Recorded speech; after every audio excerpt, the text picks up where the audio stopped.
Okay, Jake Sorticus. Sorry, Jake looks like a new name. Good to see you.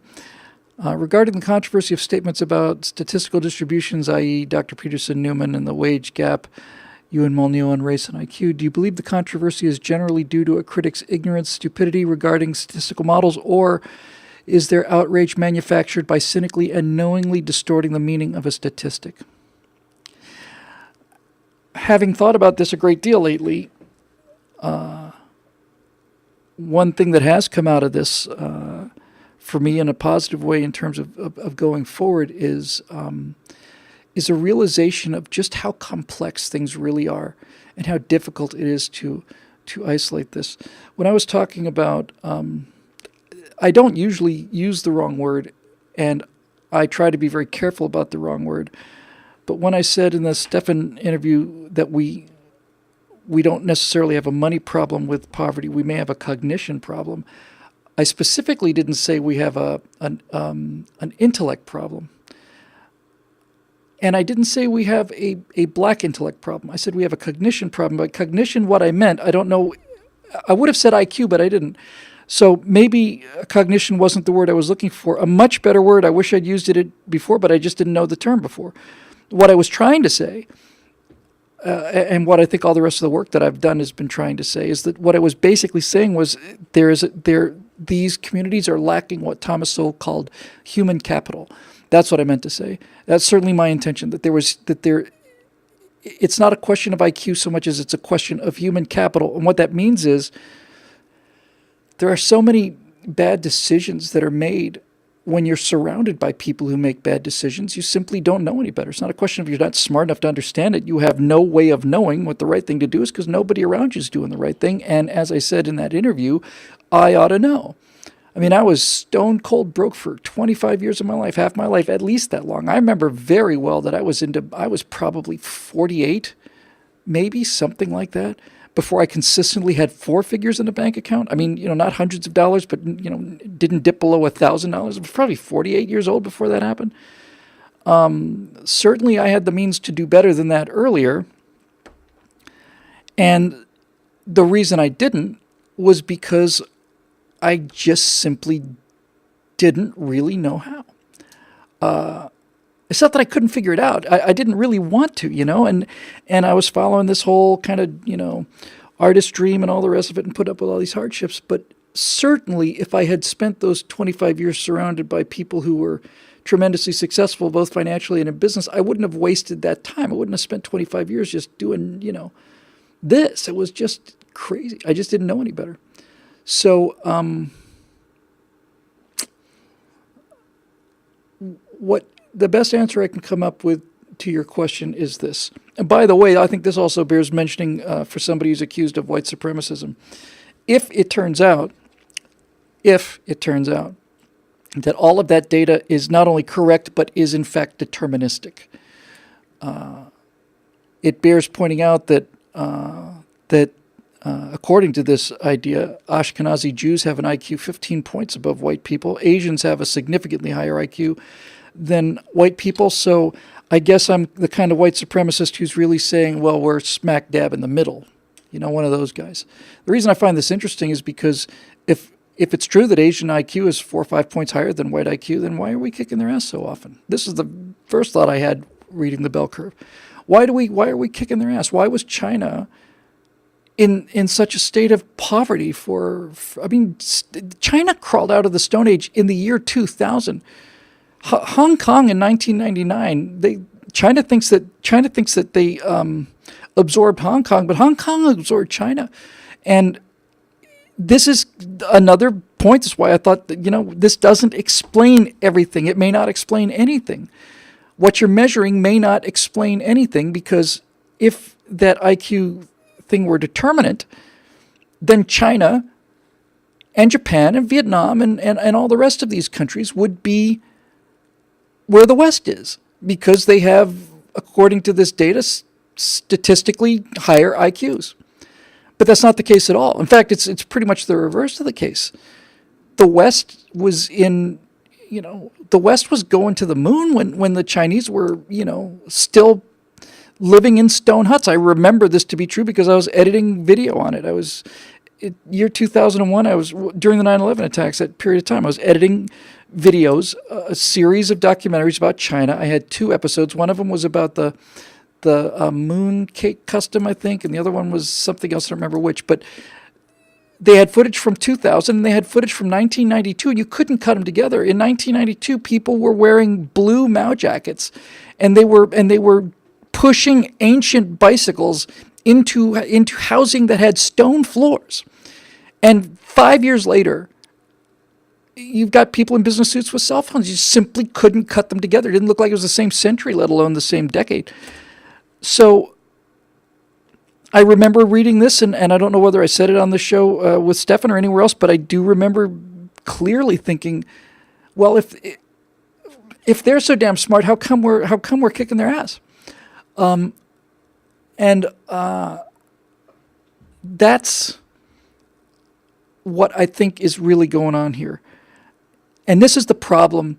I guess this is my big lesson. I would say this is my big intellectual lesson from this, from all this blowback. I have come to an appreciation that maybe I didn't have quite before. I always understood that things were more complex than they seemed to be, and in many cases more complex than we could understand. But what I think had clarified for me is that by trying to isolate one variable in order to understand what's true, in the attempt to isolate that variable, you very often overemphasize that variable. Does that make sense? When we try to understand something and we try to get a handle on something and we say, this appears to be different here than it is there, is this the cause? Whether it is or isn't, we've already probably made it much more important than it actually is, because so much is connected to so much else. Everything is all interrelated. And again, just by isolating a variable, you tend to, I think, overemphasize it. Where was that line? Merlin says that Asians in Asia are stuck in backwards cultures that fetter the advanced IQ. The IQ test is the IQ test. This is the point of why I think this is probably not really very significant at all. You can have a cultural system that so stunts your horizons that there's no way to ever tell what your potential might be, despite, no matter what it is.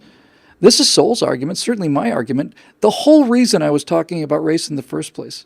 By the way, I suspect I will start my defense video, and I don't want to be too defensive about it, but I mean, I'm pretty upset about this. I think I will start this by saying, look, if I was really a white supremacist and I really hated black Americans, then I would do what every other Republican politician in the country is doing, and I'd do what every Democratic politician in the country is doing. If I really hated black people and thought that I was superior to them because of my skin color, then I'd be doing exactly what the Hollywood movie stars are doing and exactly what the news media swells in the skyscrapers in New York are doing, and that is I would keep my mouth shut. I wouldn't talk about it at all.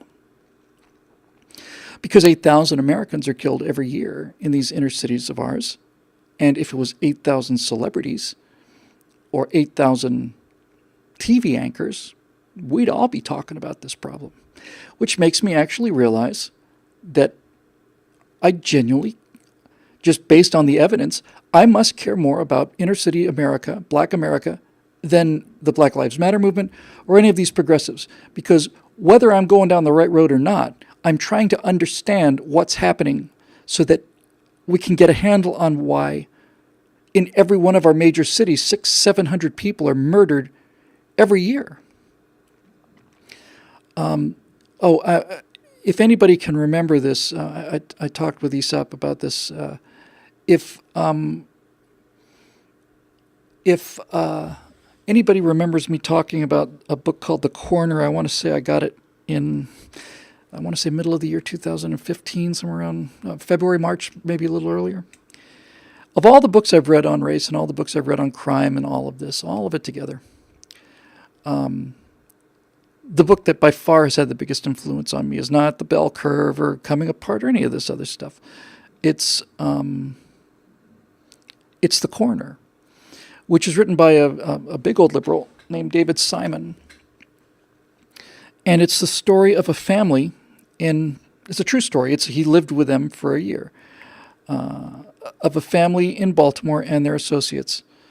And DeAndre is a 16, 17-year-old drug dealer. And his grandfather, who moved there from the South, was part of the Baltimore in the 50s and early 60s that had all of these houses with perfectly manicured yards, and everybody worked in the same factory. Black people and white people together went to the same churches, had backyard barbecues and picnics and all the rest of it. Now those houses look like they've been bombed, and people are ripping the electrical wires out of the walls so that they can get $5 for a speedball for the next boost. And the grandfather, who had worked so hard, has watched his son and grandson just fall into this life of misery and crime and death and desperation.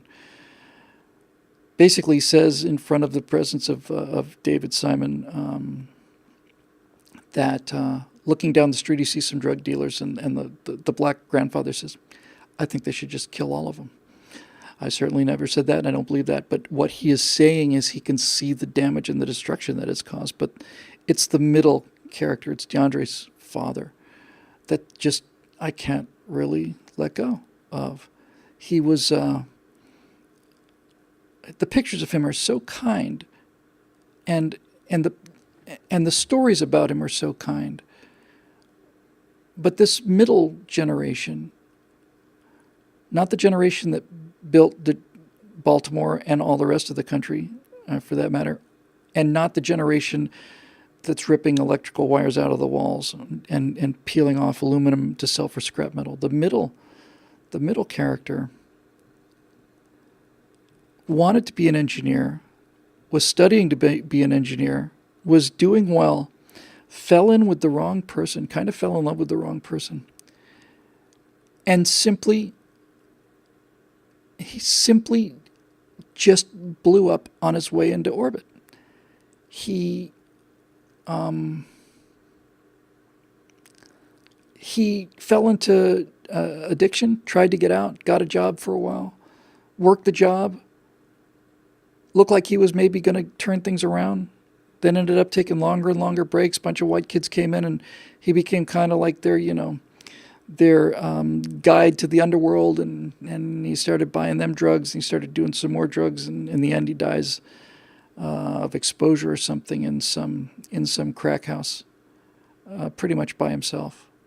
And to see his face, I'll never forget it. I never will. He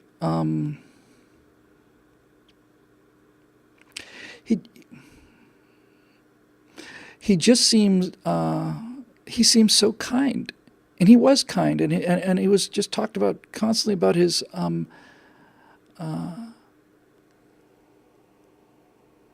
Troy, can you cut that for me and send me that whole quote, please? It's a quote from one of my essays in Silent America. I don't believe for an instant in any genetic nonsense about slave races or nations of purebred heroes. That word sounds, thank you, freedom. Yeah, if you could cut the paragraph, I'd really appreciate it, and just, that'd be great. Anyway, I think about him a lot, and I think about that face, and I think about that trap that he fell into. And I also think about the fact that I've met so many people on the road doing what I do. So many people from all different backgrounds, and all of them just tremendous people. And I've even had a chance to meet with people who were, especially in Austin, Texas, sorry, not in Austin, at the Austin University in Natchitoches. Even then, which was by far the most unpleasant experience I've had on the road, I started conversations with people who I am diametrically opposed to, and I just simply started breaking it down, just started breaking it down. Can we agree that having control over your own life is better than being dependent on somebody else. Yes. Okay, so what's the problem? Well, the problem is there used to be jobs there, and now there isn't. Now there aren't any jobs there, rather. Well, what do we do about that? Well, that's a tough nut to crack, But that's basically it. And so when you get down to that, you realize that, as I said during the Molyneux interview, if I had been born, if somehow my personality could have emerged in an inner city American neighborhood, I have no question I'd be a drug dealer now. What else would you be? When you read The Corner, you realize that this young son, DeAndre, who also falls and who died a couple years ago, after having been a bit of a celebrity for a while. This is what The Wire was based loosely on, but they did an actual miniseries called The Corner. I think it was a 6-part episode. I cannot recommend it highly enough. Because the great thing about The Corner is how it humanizes this issue. How it's all you can say. It's how it humanizes it. You see the actual cost on real people. And where I was going with all the people that I've had arguments with before, I actually remember being quite surprised at how much I liked people even once I started talking to them, and how that sense of, this person's not as evil as I thought they were, is just an enormous relief. You feel it all the time in this country. There are moments when, somebody will hold a door for you at an elevator. Somebody, from another race will hold your door at the elevator, and you look at them and they smile at you, and you realize that all of this stuff is just invented. It's invented. People are not naturally like that, and it wasn't that way before. And people, it's a data point that back in the 50s and 60s, without question, the level of racism and discrimination was far, far, far higher than it was today. Far higher. And yet, Black America was doing so much better. Their families were so much more intact. The neighborhoods that they lived in and shared with other white workers were just, this little street was a nice little tidy row of streets. Something happened. This is the whole essence of why I talk about this. Something happened. Something bad happened. And I don't know what else to say other than the dependency trap, which I believe by and large was implemented with the best of intentions. But certainly the destruction of the people who are pointing out that this big experiment of ours not only didn't work, it's been a catastrophe. That is not the best of intentions going on there with the people trying to stifle that argument. This invention is the problem. And when you look at the corner and you see what Baltimore has become in these neighborhoods, combat zones is not really the word. I mean, there's a lot of violence and a lot of murder, but that's not really the issue. It's the hopelessness of it, the absolute utter hopelessness. And what else would you feel there? And by the way, if you were there and you had a shred of initiative or any kind of sense of running your own destiny, you have no choice. You're a drug dealer, or that's it. Those are your choices, basically. And if you weren't one of those,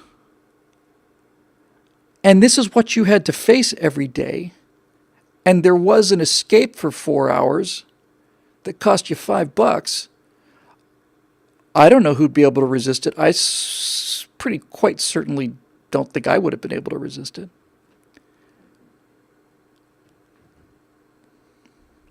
Something happened, and I am trying to get to the heart of what it was. And again and again and again and again and again, I come back to not just Tuskegee, not just to the Tuskegee Airmen as well as the Tuskegee Institute, not just to the 54th Massachusetts. I come back to the whole thing and realize that this, of all the evidence back and forth about the cause, the fact of the matter is the only evidence we have about actual outcome on actual human beings in the real world, we're not talking about test scores or anything like that. The only evidence that we have that stands is evidence like the Tuskegee Institute and like Ben Carson and like any one of these people who came from abject poverty. And yes, you can say that Carson's very bright. He's obviously extreme liberal. He's a brilliant man. But it's when you ask people about how they came out of this situation, they came out of the poverty and the hopelessness because of the almost exclusively because of the sheer iron willpower of one of their parents, if not both of them. And when you point out that Baltimore used to look good and Detroit used to look good and St. Louis used to look good and Newark used to look good and all of these places used to look good, and the last time it looked good was the last time that there was a Republican governor or mayor or city council, that's not to say necessarily that it certainly wasn't the intent of the Democrats to do this, but this is what happened. And when you have America's inner cities, Chicago, 80 years, was it 84 years, 64 years, something like that? I should need to get these numbers memorized. But 80 years without a change in party. Put aside the outcome. If you had 80 years of the same philosophy of any kind in this country, what do you think would happen? If it was 80 years of conservatism, let's say, purebred Ronald Reagan, laissez-faire conservatism, if you had 80 years of it without challenge, I can absolutely assure you that this philosophy would have become as corrupt as any other human philosophy that doesn't get tested when this sin of pride just rises up and convinces you that you can't possibly be wrong. And this is what these colleges have become and news media have become. They become these smug, arrogant pits of certainty. And I'm convinced that certainty, the certainty of your own nobility, is there specifically because of you understand on some level that there is a big gaping hole in the middle of you where your conscience should be, and all the rest of it. Okay, let's see. I might just go to 7:30 tonight. I do have to make a trip downtown and get home. I'm out of town tomorrow. I'll do 2 more, I guess.